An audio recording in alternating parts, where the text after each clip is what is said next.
A paz do Senhor. Estou aqui para a gente estudar mais uma lição bíblica daquela série de lições que eu escrevi que eu passei para vocês aqui no YouTube. Esse vídeo aqui, primeiramente, eu estou gravando ele com a intenção de colocar no YouTube. Vamos lá. O tema hoje da terceira lição, nós vamos estudar, primeiramente, meu celular está com a imagem horrível, muito escura, tudo preto aí, eu sei, a imagem está bem ruim mesmo. Porque meu celular que eu gravava estragou e eu só tenho esse agora. E como eu tô gravando de noite é ruim demais. De dia até que tá uma melhorada. Mas de noite não tem jeito. E o melhor momento pra mim gravar aqui é de noite. Que eu gosto de silêncio, que eu não atrapalho ninguém. E aí no barulho não me atrapalha também. Que eu gosto de me concentrar. Então vamos lá. Aqui a lição é a lição 3. O fim de todas as coisas. Texto básico. E sereis odiados por todos por causa do meu nome, mas aquele que perseverar até o fim será salvo. Mateus 10, 22. A primeira vez que vemos a palavra fim citada na Bíblia foi quando Deus se ressentiu por conta da maldade do homem e assim afirmou: o fim de todo homem vem diante de mim. Foi a primeira vez que foi citada a palavra fim. Foi no tempo do dilúvio. O Senhor diz: o fim de todo homem vem diante de mim. Gênesis 3:13. Você pode perceber que na Bíblia, nem sempre quando afirma uma totalidade, é de fato a totalidade como nós entendemos. Porque quando diz o fim de todo homem vem, dá a entender que não haveria mais homens sobre a terra, que todos os homens seriam extirpados da terra. É assim que nós entenderíamos, falando como nós entendemos o português. Porém, aqui ele estava falando do tempo de dilúvio, que ele destruiu o homem da face da terra, mas não todo o homem. 99%, né? Que ia ficar só nós e a sua família. Então, está registrado em Gênesis 3:13, primeira parte. O fim foi profetizado no Velho Testamento, em Ezequiel 7, Daniel 2, capítulo 7, capítulo 9, 11 e 12. E Isaías 66 também. Por causa do pecado, determinou Deus um fim à terra e aos homens que escolherem viver na concupiscência da carne, na transgressão da lei de Deus. O dia e a hora não sabemos, mas Deus nos deixou sinais para que pudéssemos identificar a proximidade desse tempo. Questões. O que diz a parábola do joio sobre o fim do mundo? Mateus 13, 24 a 30.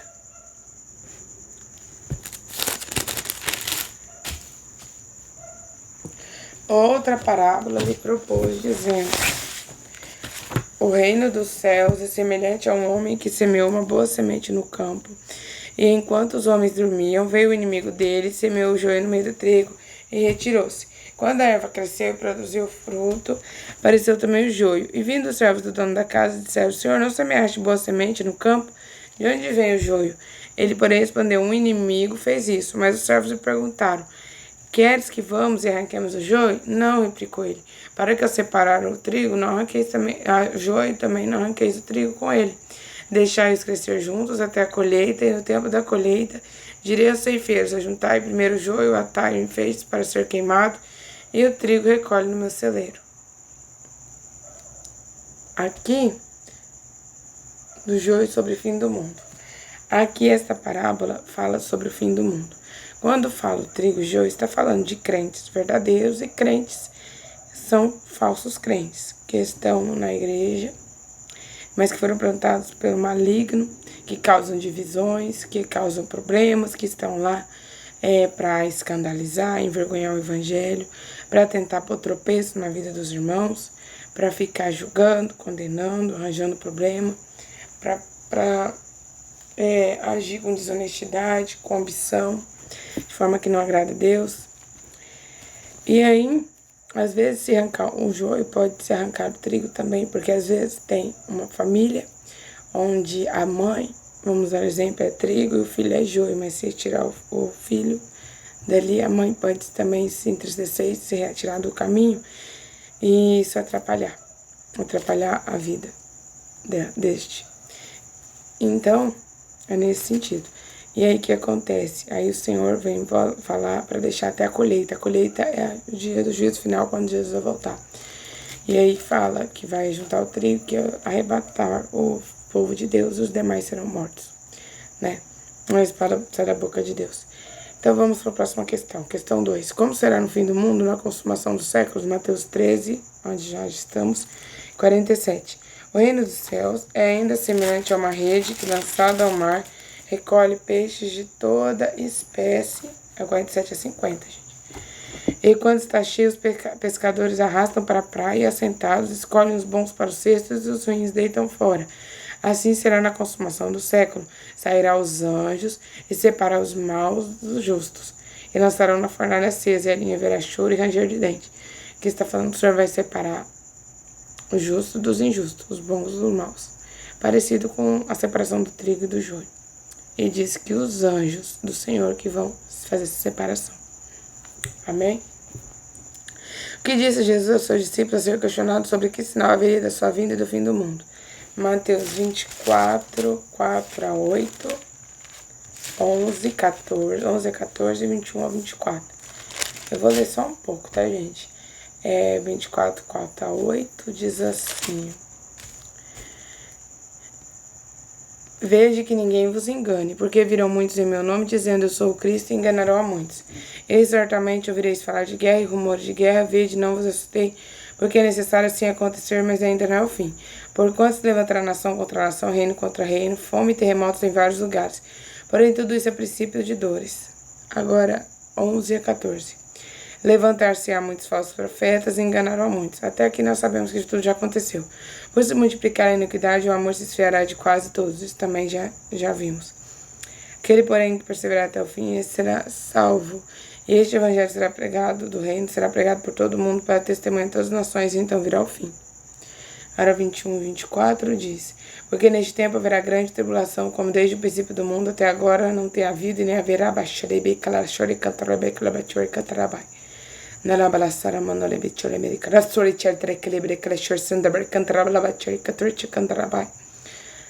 Glória a Deus, aleluia. Se não tiver bexer, se não me cantar manchar que sandra católica católica me querer coxer samando e vai ter cantar chore cantar la baiaçu. Telemine cantar la balabaia, xelebi que chore cantar baia. Se não tivesse aqueles dias sido abreviados, ninguém seria salvo, mas por causa dos escolhidos esses dias serão abreviados. Surgirão falsos cristos e falsos profetas, com grandes sinais operarão prodígios para enganar, se possível, até os próprios escolhidos. Então, esses são os sinais da volta de Cristo. E nós já vemos todos. A palavra do Senhor vem sendo pregada no mundo. Tem lugares que dizem que ainda não se chegou a palavra. Mas sabemos que no tempo de Paulo disse que todo mundo recebeu a palavra e foi evangelizado. Então, eu sei que o Senhor, o Espírito Santo, se Ele quiser, mesmo que não vá um pastor nesses lugares que dizem que ainda a palavra não chegou, o Espírito Santo pode estar chegando, Jesus pode chegar lá. Pode se manifestar em sonhos, em visão, pode chegar e falar com alguém lá. Eu sei que o Senhor tem poder para fazer com que a palavra dele seja falada no mundo inteiro. Isso não é uma coisa impossível nem difícil. Para alguns dizem, vai ser impossível a palavra de Deus ser pregada em todo mundo. Mas é impossível não, para Deus todas as coisas são possíveis. Então, vamos para outra questão. Como será a vinda do Filho do Homem? Eu acabei de ler... Não, 27 e 31 não li. Capítulo 24, 27 e 31. Porque assim como o relâmpago sai do ocidente, do oriente, e mostra no ocidente, assim há de ser a vinda do Filho do Homem. Alguns usam esse versículo para dizer que Jesus virá de forma secreta. Presta atenção. O relâmpago é secreto? Ele vai vir numa hora que ninguém espera, mas não será secreto, porque o relâmpago é visto. Então, vai ser visto. Jesus vai ser visto em toda a terra. A Bíblia diz que todas as tribos se lamentarão, todo mundo verá o Senhor. Todo olho verá o Senhor, diz a palavra. E assim como eu saí fora hoje, para ir no culto, olhei para o céu, estava dando um monte de relâmpagos. O raio estava no céu e eu vi ele, foi visível. Não foi algo secreto. E aqui vem no versículo 28, onde estiver o cadáver, aí se ajuntarão os abutres. E esta palavra... Muita gente não entende, presta bem atenção. Onde estiver o cadáver morto, ajuntarão os abutres. Isto aqui é referência de algo que eu registrei no final desta lição, mas que eu posso ler para você agora.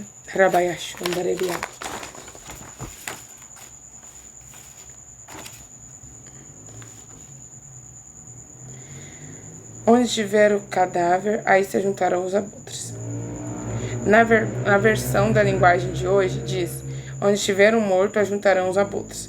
Tanto águias como abutres nos fazem lembrar da passagem de Apocalipse, onde um anjo, durante a vinda de Cristo, convoca aves dos céus para comer os mortos que ficarão na terra em decorrência da manifestação da glória de Deus, acompanhada pela morte dos ímpios que serão mortos pela espada da boca de Cristo. Olhem Apocalipse 19, 21, onde um anjo vem e convoca as aves do céu para se alimentar das carnes de ricos, de grandes, pequenos, pobres, poderosos, de todos aqueles que não serão levados na primeira vinda, na vinda de Cristo, a segunda vinda de Cristo, nós esperamos, que ele virá buscar o seu povo, mandará os seus anjos para juntar todos os escolhidos da face da terra, e vem dizer a palavra que aqui você viu que vai ser como um relâmpago, mas vai ser visto. E logo em seguida já fala, onde tiver o cadáver, assim, ali ajudarão os abutres. Este versículo está referindo à passagem de Apocalipse 9, 21. Ou seja, por que que o anjo vem chamar os animais, os pássaros carniceiros que comem carniça na vinda de Cristo? No momento que Jesus está vindo com todo o seu exército de anjos do céu. Para quê? A Bíblia vem dizer que vai ser mortos todos aqueles que não forem subir ao céu no arrebatamento, que será visível. Eles serão mortos pela espada que sairá da boca de Deus, que sai da boca de Cristo. Está escrito Apocalipse 19, 21. É só você abrir a Bíblia, ler Apocalipse 19, alguns versículos antes do 21, que você vai entender o que eu estou dizendo. Esta passagem que li em Mateus 24, 28 é referência para isso. No versículo apresentado, vemos que após Cristo dizer que será tomada uma pessoa deixada a outra, porque se você ler Lucas 17 para completar, versículo 34, 37 diz: digo-vos, naquela noite estarão dois numa cama, um será tomado e o outro será deixado. Duas estarão juntas moendo, uma será tomada e outra será deixada. Dois estarão no campo, um será tomado e o outro será deixado. E respondendo, disseram: onde, Senhor? E ele lhes disse: onde estiver o corpo, aí se juntarão as águias. É o mesmo que aqui está escrito em Mateus 24, onde estiver o cadáver, juntarão os abutres, o mesmo de Apocalipse 19, 21. Ou seja, um será tomado, ou seja, vivo, que os anjos do Senhor vai juntar, e um será deixado, quer dizer, deixado morto. Por isso que já vem em seguida falando, onde estiver o corpo, juntarão as águias. Aqui está falando de morto. Não vai ficar gente viva na terra, não existe isso de pessoas vivas na terra passando aqui 7 anos de tribulação. Isso não é bíblico. Se você tem outra explicação para mim, então me dê. Pode me mandar na Bíblia o versículo explicando. Lucas 17, 34 a 37, versículo 28 de Mateus 24 e Apocalipse 19, 21. Não tem outra explicação. Bom. E sobre a tribulação, o que você vai dizer? Não é o momento agora, a lição nossa. Tem vários temas, nós vamos estudar tudo sobre isso. Fique comigo, assista as lições, aprenda, que você vai entender melhor. Não julgue sem estudar toda a lição comigo. Combinado? Então vamos lá. Terminar de ler aqui, eu li o versículo 28. Aí diz o versículo 29. Logo em seguida, a tribulação daqueles dias, logo em seguida, a tribulação, ou seja, aqui nesse logo em seguida, depois da tribulação daqueles dias, o sol escurecerá, a lua não dará sua claridade, as estrelas cairão do firmamento e os poderes do céu serão abalados. Então aparecerá no céu o sinal do Filho do Homem. Todos os povos da terra se lamentarão e verão o Filho do Homem vindo sobre as nuvens do céu com poder e muita glória. E ele enviará os seus anjos com grande clangor de trombeta, os quais reunirão os seus escolhidos dos 4 ventos de uma a outra extremidade dos céus. É neste momento aqui que ele vai buscar os seus escolhidos. Aqui que eu li, depois da tribulação, que vai aparecer o sinal do céu do Filho do Homem e ele vai enviar os seus anjos para buscar o seu povo. É neste momento que ele vai arrebatar o seu povo e vai ser deixado aqueles que não são servos do Senhor, deixados como mortos, até o dia que Jesus voltará e será ressuscitado eles para a morte eterna, para o juízo final. Isto já é parte de outra lição. Vamos continuar isso daqui para encerrar. Quais dias é comparado o tempo da vinda do Senhor? Isso aqui também vai fazer você entender melhor. Mateus 24, 37 a 42, diz assim. Fala aqui, 37 a 42. Eu já li? Não, 37. 37. Pois assim como foi nos dias de Noé, também será a vinda do Filho do Homem. Porquanto, assim como nos dias anteriores ao dilúvio, comiam e bebiam, casavam, davam-se casamento, até o dia em que Noé entrou na arca, e não perceberam, senão quando veio o dilúvio, os levou a todos, assim terá também a vinda do Filho do Homem. Aí, estando dois, estarão no campo, será tomado, deixado outro, e assim em diante. Mas aqui será deixado morto, não vivo, tá bom? Vamos lá. Será comparado o quê? Aos dias de Noé, como foi nos dias de Noé. Anteriores ao dilúvio, comiam e bebiam, casavam e davam-se casamento até o dia que Noé entrou na arca e não perceberam. E veio o dilúvio. O que quer dizer? O dilúvio foi o quê? Visível. A arca, que era a salvação, visível. Noé entrou na arca de forma visível. Se tivesse homens por ali, veriam. E o que acontece? Foi deixado gente viva? Não. Todo mundo foi morto. Todo mundo foi morto pelo dilúvio. E assim será na volta do Senhor. Não ficará nem o vivo, e os que entrarem com Cristo, subirem com Cristo para o céu, é como se estivesse entrando na arca de Noé, na arca da salvação, sendo livre do castigo eterno e também de serem mortos e ficar aqui aguardando o dia do juízo do Senhor. Então, espero que você tenha entendido essa palavra.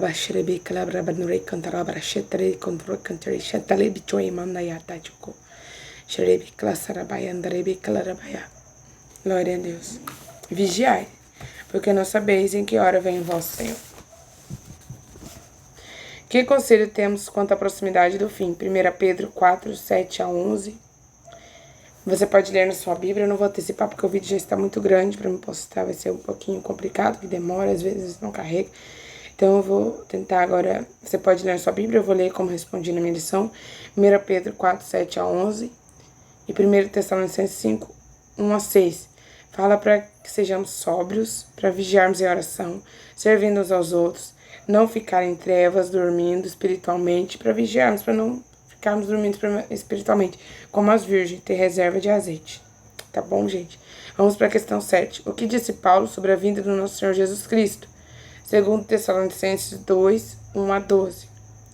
Que o anticristo virá.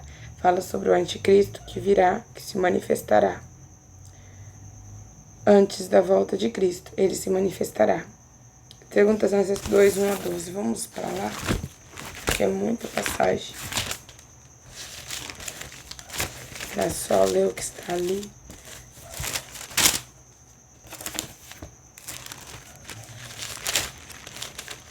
Segundo Tessalonicenses 2, 1 a 12.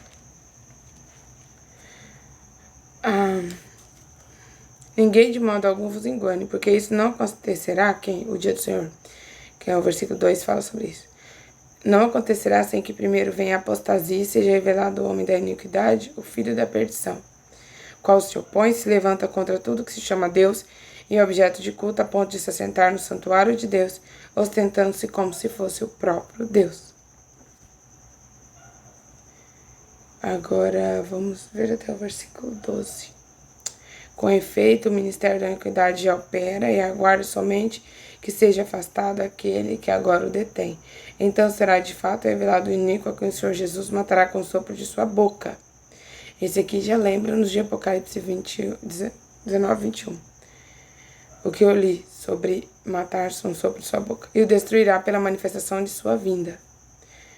E aqui fala que o aparecimento do iníquo é segundo a eficácia de Satanás, com todo o poder, sinais e prodígios da mentira. Todo engano e justiça aos que perecem porque não escolheram o amor da verdade para serem salvos. E por este motivo que Deus lhe manda a operação do erro para darem crédito à mentira, a fim de que sejam julgados todos quanto não deram crédito à verdade. E se deleitaram-se com a injustiça. Então, o ministério da iniquidade que já opera, a Bíblia diz. Ele já opera. Agora ele só está esperando algo acontecer que está detendo ele.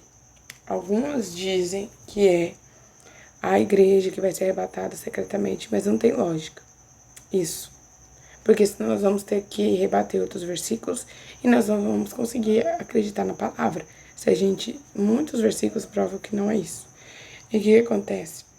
A Bíblia diz que em uma parte do Apocalipse que tinha 4 anjos segurando ventos. Estavam esperando que o Senhor desse a ordem para soltar estes ventos. Esses ventos representavam guerras, mas nós não sabemos exatamente que tipo de guerra, qual o tamanho da guerra, guerra contra o quê, como. Isso não nos cabe entender neste momento, mas esta parte aqui eu te garanto que não vai ser a igreja ser tirada da terra, porque se a igreja fosse tirada da terra, não estaria cumprindo as outras passagens da palavra de Deus, onde mostra que vai ficar só morto, não vai ficar só vivo. A volta de Cristo, os anjos vão ajuntar os escolhidos de uma face da terra. A Bíblia vem dizer em Apocalipse que só existe uma ressurreição, tanto que a capa que diz, na capa não, é outra passagem, que bem-aventurado é aquele que tem parte na primeira ressurreição. Isso está em Apocalipse. Eu tinha colocado na contracapa, só que eu não imprimi a contracapa, então não tá aqui. Bem-aventurado é aquele que tem parte na primeira ressurreição, porque destes não tem o poder da segunda morte. Agora, a outra volta de Cristo será para a morte eterna dos ímpios. A segunda morte. A primeira morte é a morte natural que nós conhecemos. A segunda morte é a morte eterna. Então, só existe uma ressurreição. Peraí, se existe só uma ressurreição, presta atenção. Se houvesse esses 7 anos de tribulação que as pessoas falam, e nesses 7 anos de tribulação, tô falando depois do arrebatamento secreto, não tô falando que não vai ter tribulação, tá? Calma. E nesses dias haveria pessoas sendo mortas, perseguidas pelo anticristo. Aí, o que aconteceu com elas? Se para ir para o céu há uma ressurreição. Peraí, se há só uma ressurreição dos santos, uma vez só, o Senhor ia vir depois da tribulação ressuscitar de novo? Se disse que ninguém vai subir, Paulo foi bem claro, nós não subiremos, nós não seremos transformados, não seremos arrebatados antes que não vamos preceder os que dormem, antes daqueles que vão ressuscitar, que dormiram no Senhor vão ressuscitar e vão subir e encontrar com Cristo, e aí nós seremos transformados logo em seguida. Paulo falou isso. Então, essa é a primeira e única ressurreição que haverá. Então, depois, se houvesse uma tribulação, depois de um arrebatamento secreto, não haveria ressurreição mais. As pessoas que morressem iam ficar sem salvação. Tudo sem lógica. Se você prestar atenção, não tem lógica. A gente tem que ver o que está dizendo a palavra, temos que casar fundamento bíblico, e isso não tem fundamento bíblico, é um fundamento sem lógica, sem raciocínio, que nos faria descartar muita passagem da palavra. E a palavra, ela é um pouco aqui, um pouco ali, ela tem que ser estudada completamente, não é só isolar um versículo da forma que você entende e achar que é daquele jeito, não é? A palavra, ela é um conjunto.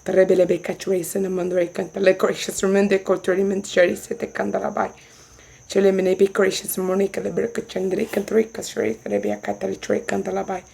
Helemineka Tricious and Moreno Recturing the Ribia and Telecheca Celebita Lambatonian and the Chericas at the American Hatchers and Morebe Cashreka Salamonoik and the Rebecca Chandri Corchins of the Conti Check and Dicatoina Cachaketica. Helemericious and Monday Caterich and the Lebic and the Libericious and the Recantala Baracachana Toto Candayacha. Saramando le mene be condre me nelle trace and Monica le torn de Canterich and Telecaltushit and the Kaisher Catraba. Nelle meno in Chenene Cosre and Telebede Shares in America Train and the Cantarisha Casa at the Calture Cantarabai. Chelemine Shores and Amanda Corche, Trebicales and Emine Contra Mene Cachelebe Casheris Ray Cantarabai.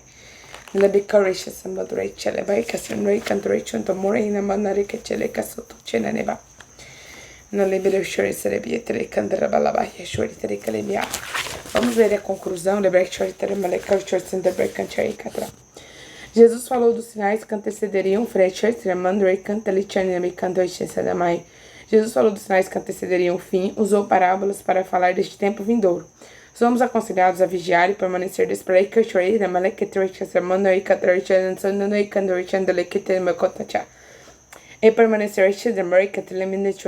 permanecer desperto de que desde o tempo dos discípulos o fim de todas as coisas estavam próximo. Então agora estamos às portas da vinda do nosso Senhor. 1 Pedro 4:7.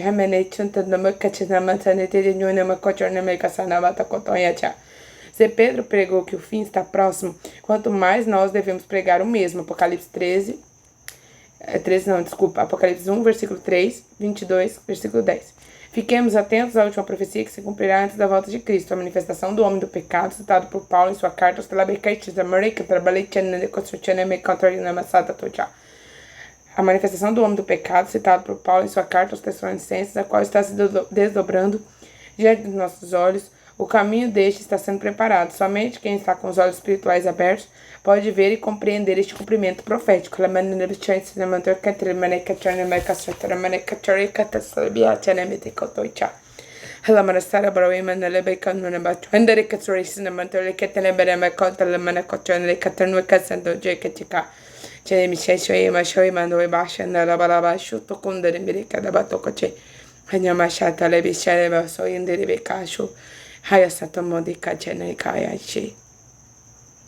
Amém.